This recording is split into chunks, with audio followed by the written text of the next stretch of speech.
Magandang araw sa inyo mga ka-idol. I want you to watch this video hanggang matapos dahil ang video ito ay makakatulong po sa mga kababayan po natin na may minamonthlyhang sasakyan. I'm sure some of you guys ay may problema ngayon na nais ipasalo ang kanilang sasakyan.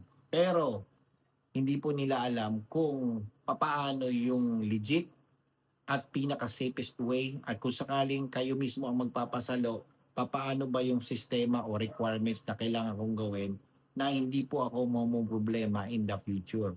Yung tipo bang hindi ako mai-stress, hindi ako mai-scam, hindi ako mai-isahan. Yan, di ba? Ituturo ko dito mga ka-idol. But before that, syempre, konting patalastas muna. Kayo po ba ay into buying ng bagong sasakyan o second-hand na sasakyan? Nais po ba ninyong applyan through financing, dealership, or sa bangko? Nais po ba ninyong malaman kung paano yung sistema, paano yung galawan, ano yung mga requirements na kailangan ipasa? Ano yung mga units na magandang kunin na sa tingin po ninyo ay beneficial pang araw-araw ninyong gamit or maybe sa inyong negosyo? O di kaya mas gusto ninyong makatipid in terms of fuel efficiency? Ayan, o mababang maintenance, anong magandang unit na uso ngayon na maganda rin ang technology, pwede po kayong lumapit sa akin mga ka-idol. O di kaya may issues po kayo na nag-apply kayo ng utulod sa mga car dealership na almost 2 weeks na wala pa ring follow-up or updates coming from your agent kung kayo po ba ay approve o disapprove. Baka maaring may SIMA po kayo, maaring may kapangalan po kayo na may CMAP, maaring kulang po kayo sa co-borrower o wala kayong co-borrower, maaring kulang ang requirements na pinasa ninyo, o di kaya kayo po ay may history ng delinquency o nahatakan po kayo ng sasakyan during pandemic, problema nga yan mga ka-idol. Baka denied na po kayo, nais po ba ninyong malaman kung ano yung causes? Pwede naman. So all you have to do is i-follow nyo ako sa aking Facebook page. Magtanong kayo mga ka-idol at kung kinakailangan ninyo ng advice, go ahead. Magbayad lang kayo ng talent fee ni The Car Loan Expert. Okay? So tara, let's begin. Okay, it seems medyo maiksi lang ang 5 years sa ibang tao. Pero kapag nandun ka na sa point na nagmamonthly ka ng inyong sasakyan at almost umabot ka ng 1 year or more than 1 year, I'm sure some of you guys ay makakaramdam na parang mahaba yata ang 5 years. Parang pabigat yata, di ba? Yan ang common reasons kung bakit yung iba po dyan ay nagbo-burn out na magbayad ng monthly.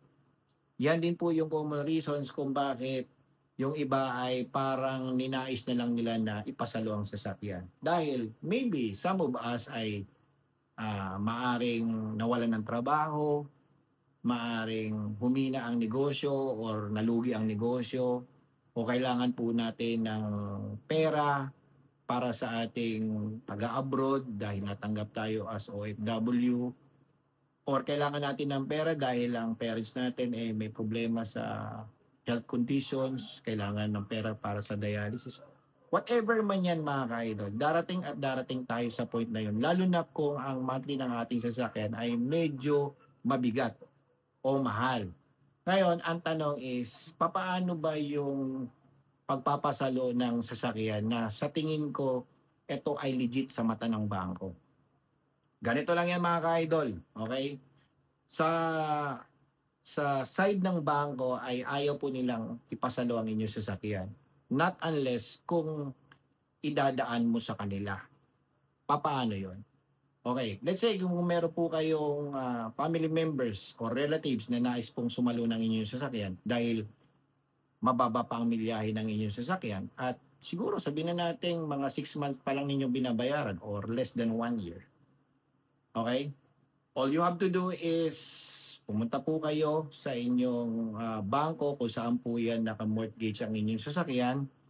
Magtanong po kayo kung paano yung sistema ng pag-a-apply ng pagpapasalo ng sasakyan. Okay? But see to it, before po kayo pumunta doon, wala po kayong past due. When you said past due, dapat hindi po kayo lumagpas ng more than 3 months. Dahil kung kayo po ay pupunta sa bangko at may past due po kayo ng 3 months, baka mauwi po yan sa repossession. Okay? Make sure na 1 month lang kayo or 2 months lang kayong past due. Pero kung hindi po kayo past due, updated po kayo, mas mainam po. Kaya kung sa tingin po ninyo na mapapast due po kayo, gawan po ninyo ng paraan na hindi po kayo mapast due. Mangutang na kayo kung sino yung pwede ninyong lapitan. Dahil kung hindi po ninyo gagawin yan, definitely mababad record po kayo kahit isang buwan lang kayo mapast due. At kahit linggo lang kayo mga ka-idol, mare-red flag na kagad kayo sa bangko. Meron kayong tinatawag na tendency of delinquency. Lalo na kung hindi po kayo contactable sa inyong cellphone. Yung tipo bang tinitext kayo, hindi kayo sumasagot, may tumatawag sa inyo, hindi kayo sumasagot, may nag-email sa inyo, hindi rin kayo sumasagot, yun po yung causes ng tendency of delinquency. Okay? So mas maganda, wala po kayong past due. Pumunta po kayo sa bangko, magpa-advise po kayo. Mostly, ang ina-advise po ng bangko is mag-apply din po yung mismong sasalo ng inyong sasakyan. Like the way you did before sa dealership. No? Yung mag-fill up ng application, magsasubmit ng mga requirements like Certificate of Employment to valid IDs, yung payslips, kung bank statement, kung meron silang bank statement, mas maganda, at least doon makikita nila yung flow ng pera ng sasalo ng sasakyan, kung siya ba ay capable na sumalo ng sasakyan na yon. Okay? So, lahat ng yan ay ang magpo-process mismo is yung bangko, kung saan po yan naka-mortgage ang inyong sasakyan. At kung ako ang tatanungin ninyo, kung malapit po kayo dito sa head office along Metro Manila, no? Mas maganda sa head office po kayo dumiretso nang ma-guide po kayo ng maayos. Dahil kung sa branch din po kayo, ganun din po yan, it will take time for them to reach out doon sa head office. Dahil pagpunta po ninyo sa branch, ganun din po ang gagawin nila. Magtatanong din po sila sa head office. Kaya might as well, dumiretso na lang kayo sa head office nang ma-guide po kayo ng maayos. Okay? And make sure na yung sasalo ng sasakyan ay wala naman record as CMAP. Make sure na willing din po siya. Diba? Dahil kung hindi naman siya willing, sayang lang rin ang inyong effort. Sayang lang rin ang inyong oras. Diba? Okay. Let's say kung na-approve po ang inyong relatives or kaibigan po ninyo sa pag-apply ng utulong na yan, pag-assume ng inyong sasakyan, kailangan nyo bang humingi ng down payment? Dahil depende. Depende po kung ilang buwan nyo ninyong binabayaran ng inyong sasakyan. Diba? Pero not to the extent na kailangan mong ipabayad ang binayaran mo ng monthly. Dahil hindi talaga papayag yun mga ka-idol. Diba? Lalo na kung mag-a-apply lang rin naman siya at magbibigay ng requirements, baka i-consider niya na lang is mag-apply na lang po ng brand new. Diba?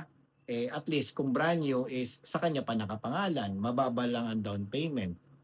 Diba? At least, diba, brand new yung nakuha niya. Kaysa sa iyo, na second hand, di naman niya alam kung baka mamaya may sakit na yon, baka mamaya isipin niya, kaya pala pinapasalo to dahil may problema na pala. Diba? Tapos manghihingi ka pa ng down payment, depende po sa inyo magiging usapan.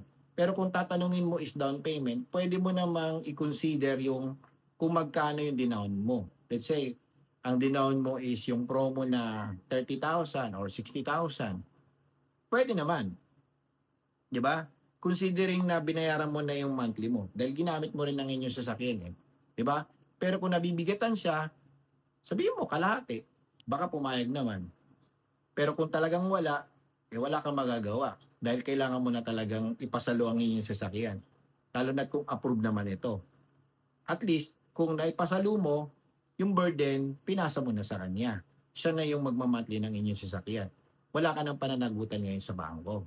Diba? Kung pumayag ang inyong relatives na mag-monthly, well, bonus mo na yon. Pero huwag ka pa rin mag-expect. At huwag mo rin masyadong bigyan ng pressure. Dahil kung bibigyan mo yan ng pressure, baka magbago ang isip. Baka hindi na ituloy. Baka umatras po yan. Baka mag-brand new na lang yan. Lalo na kung makausap niya si Dacarlo na expert, baka magbago isip niya. Di ba? Okay. So, yun ang pinaka-legit mga ka-idol. I-consult ninyo muna sa inyong bangko kung saan po yan naka-mortgage. So, what if kung medyo nahaselan kayo, 'di ba, wala namang kaibigan o relatives ninyo na papayag sa procedure na yon, gusto nila diretso na kaagad. Usap-usap lang, yung tipo bang meron kayong understanding na lang, 'di ba? O pwede naman dahil sa mata po ng bangko wala po silang magagawa kung ano po yung magiging decisions ninyo, 'di ba? But make sure na ang sasalo ng inyong sasakyan ay totoo, 'di ba? Yung talagang willing na tapusin ang inyong amortization. So, sino-sino, okay? Before po kayo dumating sa point na yon, see to it na wala po kayong middleman. Wala po kayong ahente. Okay? Hindi ahente ninyo, hindi ka mag-anak ninyo na nangangahente sa inyo. Dahil kung may ahente, syempre, magiging magulo po ang transaksyon. Kikita siya sa kabila, kikita din siya sa iyo. Ang dulo, pag may problema, exit na siya. Hindi na siya i-eksena sa inyong problema. 'Di ba? Kasi kayo na yung nag-uusap 'di ba? Ang sa kanya lang naman is nag-ano siya ng nagpakilala lang siya ng kakilala niya o kaibigan niya na sasalo ng inyong sasakyan. Pero pag nagka-problema na, exit na siya. Kaya kung ako sa inyo, wag na kayong mag-entertain ng middleman. Nang sa ganun at least makuha po ninyo yung kailangan po ninyong makuha, informations, o kung may napag-usapan kayong down payment, at least wala nang tapyas mga ka-idol. Okay? I-offer mo muna sa inyong family members. Like kapatid. Di ba? O kaya parents ninyo. O kaya kapatid ng iyong asawa. O pwede. Okay? But make sure na meron po kayong magandang relationship. Yung tipo bang hindi kayong nagpaplastikan dahil mahirap din yung pinasalo mo sa taong hindi kayo panatag, di ba? Make sure na panatag kayo sa taong to. May tiwala kayo sa taong ito. Okay? Kung wala namang family members, pwede rin sa relatives. Make sure na yung relatives po ninyo ay malapit lang rin po sa inyo. Madali mo lang puntahan. Huwag po kayo papayag na taga-province. Dahil siyempre, kung taga-province po yan, paano nyo i-monitor yon? Diba? Baka mahirapan po kayo maningil o i-monitor ang inyong sasakyan. Mas maganda, dito lang po sa area ninyo, malapit lang po sa inyo. O let's say, taga Quezon City po kayo, tapos ang inyong kamag-anak ay taga Pasig lang, po pwede, at least malapit lang mga ka-idol. At hihingi ka pa rin ng mga requirements like the way you did before sa car dealership. Ano-ano yung mga requirements na yon? Like updated 2 valid IDs government issued na pareho ang pangalan, pareho yung signature, updated din po yung validity ng driver's license like yun nga, driver's license and passport, gano'n. Basta government issued mga ka-idol na same lang rin po yung address. And also yung updated na proof of billing. Okay? Talking of proof of billing, mas maganda kung sarili po nilang bahay o kaya living with parents. Para at least yung unit ay hindi po mailayo. Diba? At see to it na doon din po siya nakatira. Okay? So, gano'n mga ka-idol. Humingi ka ng 2 valid IDs, humingi ka ng proof of billing, humingi ka ng COE kung siya ba ay employed ngayon. Just to be sure lang naman na ito ay may kakayahan na magbayad. Hindi mo na kailangan ng payslip, siyempre, kasi may COE na di ba? Okay. Kung may bank statement, mas mainam. At least malalaman mo kung may pera ba talaga siya sa bangko, may pumapasok ba talagang pera sa bangko. Mas mainam. Huwag po kayong matakot, baka ma-open mga ka-idol. Ito lang naman ay safety purposes sa side po ninyo. Then next is magpagawa po kayo ng letter sa attorney na katunayan na may mag-a-assume ng inyong sasakyan. Let's say, deed of conditional sale or sabihin natin deed of assumption. Okay, ipanotaryo ninyo yan mga ka-idol. Tapos, ang pinaka-last is humingi po kayo ng PDC. Okay? Post-dated checks para sa monthly ng inyong sasakyan.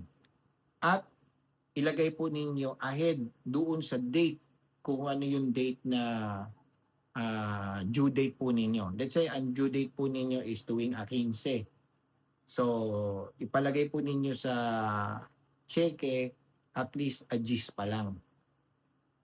May pera na doon sa bangko. May papasok ng pera sa bangko dahil sometimes kapag nagpecha ka sa cheque ay may instances na may holidays. Okay? So, hindi count sometimes yung araw na yon. Okay? Kaya kailangan at least meron kang leeway na 5 days ahead mga ka-idol. Okay? At kung may napag-usapan po kayong down payment, let's say, balik na lang yung down payment doon sa dinaon mo, mas mainam, pero ipa-issue mo sa cheque. Nang sa ganon, malaman mo kung yung cheque na yun is working, kung good po yun. Hintayin mo ngayong mag-clear yung cheque. At kapag nag-clear yung cheque, ibig sabihin legit yung kanyang account. And see to it na mag-coincide yun dun sa bank statement na pinasa niya. Okay? And then yun, i-monitor mo na on a monthly basis kung nahulugan ba yung kanyang cheque. Okay, before po kayo umabot doon sa due date niya, let's say ang due date niya is tuwing AGIS, i-remind mo na siya before pumasok yung AGIS. Let's say sabihin mo, kung kumpare mo yan, o kaya pinsan mo, di ba? O insan, kumpare, nahulugan mo na po ba yung yung cheque mo dahil kasi yung inisyo mo ay AGIS. Kung hindi nyo po yan hinulugan, baka tumalbog po yan, mag-acquire pa yan ng charges sa inyo. Mamumblema po kayo. 'Di ba? At least, from there, malalaman mo kung mahuhulugan niya o hindi. 'Di ba? Kasi kung ipapasok mo agad yan, tapos wala palang pondo, itatalbog yon. At least malalaman mo kung kailangan mo na bang ipasok o hindi. Kailangan mo pa rin mag-extend ng help sa iyong kaibigan o kumpare o pinsan. Nang sa ganun, hindi rin po siya mahirapan. Okay? At kung sa tingin mo na hindi siya makakabayad, sabihin mo, mangutang ka muna dyan sa mga relatives mo o mga kaibigan mo para hindi naman masira ang aking record. Kasi magbubumirang din po yan sa inyo kung hindi ninyo yan imo-monitor mga idol. Okay? And ikutan mo pa rin ang inyong sasakyan kung malapit lang rin po sa inyong area. Sa ganon, malaman mo kung may pagawain ng inyong sasakyan. And on a yearly basis, okay, i-check po ninyo kung napa-insured niya ang kanyang sasakyan. Dahil kapag hindi niya po yan pina-insure ang inyong sasakyan at nabangga po yan, malamang at sa malamang, baka tamarin na rin yan mag-monthly ng inyong sasakyan. Kaya i-enforce mo sa sumalo ng inyong sasakyan na kailangan meron niyang comprehensive insurance. At kung matutulungan mo siya na makahanap ng mas mababang insurance at madaling mag-claim, mas maigi. Di ba? Dahil kapag hindi mo na monitor yan na hindi yan naka-insure, problema yan. Magbubumerang pa rin yan sa iyo mga idol. And make sure na ikaw po ay laging contactable ng sumalo ng inyong sasakyan. Dahil anything na may tanong yan or issues po yan, at least open po kayo sa kanya. Nang ganahan naman pong mag-monthly ang sumalo ng inyong sasakyan. Okay? So what if kung dumating sa point na mapapasdue po siya o nakunwood, hindi natin maiwasan na baka dumating sa point na mapasdue siya. Okay? Before mo ibigay ang inyong unit sa kanya, okay, i-remind mo na siya na kung sakaling hindi mo nakakayanin o sabihin natin mapapasdue ka na, sabihin mo sa akin. sa ganon mapag-usapan natin kung ano yung best way na gagawin natin. Pero kung sa tingin po ninyo mapapass due na talaga kayo or napass due na kayo ng isang buwan, isurrender nyo muna sa akin yung sasakyan. Dahil kapag hinold po ninyo ang aking sasakyan at nagtuloy-tuloy po yung inyong past due, ako po ang mamumblema dahil sa akin po yan nakapangalan. I-surrender nyo muna yung sa aking sasakyan. Let me see kung ako ba ay willing pang ituloy yung sasakyan na yun dahil hindi mo na kaya. Di ba? Tapos kung balak mong i-retrieve uli yung iyong sasakyan, pwede naman pero bayaran mo yung mga binayaran ko. Pero kung hindi mo na kaya, baka ako yung magtuloy ng aking sasakyan o di kaya kung di ko talaga kaya, isusurrender ko na lang. At least, in good faith, naiayos ko yung aking account. Hindi ako masisira sa bangko. Tama po ba? Okay? So, iwasan po natin na itago ang ating sasakyan. Dahil kapag tinago po natin ang ating sasakyan, sa atin din po yan magbabackfire. Tayo rin po ang magkakaproblema. Okay? Pwede naman natin yan ipasalo, okay, doon lang sana sa ating family members, relatives, kumpare or kumare, kaibigan na malapit lang po sa atin, na may magandang relationship po sa atin. Wag na wag po tayong basta-bastang mag-entertain ng mga taong hindi po natin kilala. Lalo na kung may ahente, lalo na kung taga ibang lugar po yan o taga probinsya dahil malaki po ang chances na itago ang ating sasakyan at baka ibenta pa ang ating sasakyan. Okay? So, I hope nakatulong po ang video ito sa pagpapasalo ng inyong sasakyan. At kung may iba pa po kayong katanungan, pwede po kayong mag-message sa aking Facebook. Okay? So, thank you for watching. Dito lang kay The Carlo Expert.